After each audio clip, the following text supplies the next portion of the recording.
Hello ladies and gentlemen, welcome back to the channel. I'm Revolver Gaming. I'll be this for anyway today. We're going to be doing a new series on the channel called Red Dead Loadouts, where I show you how to do a historically accurate loadout on all the weapons in the game. Or what I can to the best of my ability. Anyway, we're going to be doing, for the first episode, we're going to be doing a US Army loadout for the time period, which is 1898 to 1907. So, to start this off, we're going to be using a double action revolver as your carry sidearm. Those are maybe wondering why a double action. Well, that was what the US Army adopted at the time, along with the Navy, because they got tired of people either using a Schofield like Billy uses, or the Colt Single Action Army. Now, the gun in game's accurate name is the Colt New Model Army Navy 38 Long Colt and 41 Long Colt, and this gun was adopted, like I said, to standardize military's weapons. And this gun was later replaced in 1911 because during the Filipino-American War, the Moro Rebellion, Tagalog insurgency, and all that, the U.S. Army fought the German Tatos, who were Moro tribesmen who would band themselves up and hop themselves on sorts of natural drugs and such. And they realized, hey, this 38 Colt ain't doing shit, so let's whip out the Colt Single Action Armies again and use them. Along with the bolt actions, well, that was the only way to stop those tribesmen from hacking and slashing their way through 4 or 5 guys before one of them would get killed. And eventually the issue with the double action revolver would lead to the adoption of the most famous sidearm of all time, the Colt Model 1911 semi-automatic pistol and 45 ACP, or as the FUDs and boomers at my gun range say, 1911's the greatest handgun ever made because of my 2 world wars, sonny. And I really hate boomers and FUDs. So, there's that. Anyway, that's why you should use that as your sidearm of choice for this loadout.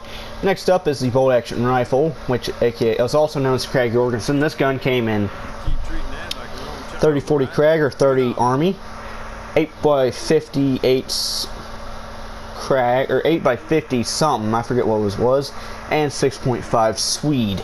There's also a few experimental Krags chambered in 30-06, but there was an issue with the locking lugs exploding because they couldn't handle the higher powder dosage or grainage in the bullets, or whatever your term you want to properly use there. Now, in game, the gun is a mixture between a Norwegian Krag and a American Springfield Krag, mainly with the barrel and the length overall, and a few other things, but I'm not going to detail about that. And in game, it's a mix between a Norwegian carbine and a standard length U.S. Army Krag, which honestly is a weird combo because IRL, the U.S. Army Krags were long ass rifles, very nice for target shooting and whatnot. Though as a military weapon, the U.S. Army had some issues with it that led to the adaptation of the 1903 Springfield, mainly the fact that the side loading gate loading system was actually turned out to be inferior to the 5-round Charger or stripper clip fed Mausers they faced in the Spanish-American War. Before that, though, the U.S. Army, being the FUDs of the military world, stuck with the Springfield trapdoor rifles till about 1892. Now, you may be wondering why I'm not saying the Navy is also using this rifle. Well, because at the time the Navy was actually using the Lee Navy and 6mm Navy, or 236 Navy, which that gun itself was designed by James Pierce Lee and was made in 1895. Though eventually the U.S. Navy actually modernized as well and went to standard issue, same weapon as the Army and whatnot. So there's that history for that, and that's why you'll be using this as your standard issue rifle. By the way, the Krag is a really good rifle in this game, and I'm going to say this about it for online. A lot of people hate it because they say it's OP, but in hindsight, it only has 5 rounds and all that. It just has range, that's it, and accuracy. It's a modern weapon, so you can't really bitch about people using it because it's a modern weapon. But I'm not going to rant on that. Anyway, for the last part of this loadout, you're going to go with the Model 1897 pump action shotgun. This gun was originally chambered in 12 and 16 gauge, made by John Moses Browning, and is an improved variation of a earlier model. I think it was made in 1892, 1893. I forget which, but there's that. This gun was used in limited numbers in the Filipino-American War and was adopted by the U.S. military because of, I believe, Pershing.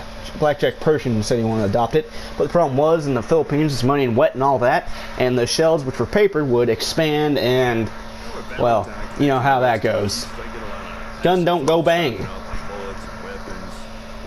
Anyway, this gun is honestly more famously known for being used in World War I and being known as the trench gun, where it had a heat shield and all that, and was known to be slam fired, and the Germans bitched and moaned about it. Even though those sons of bitches fucking gassed us like we were, well, I'm not really gonna say what, but you get the gist.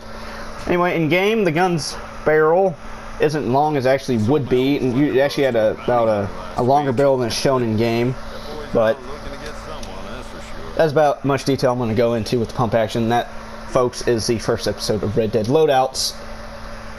Hope y'all enjoyed. Good luck out there, and peace. Leave a comment for what y'all want to see next. Goodbye.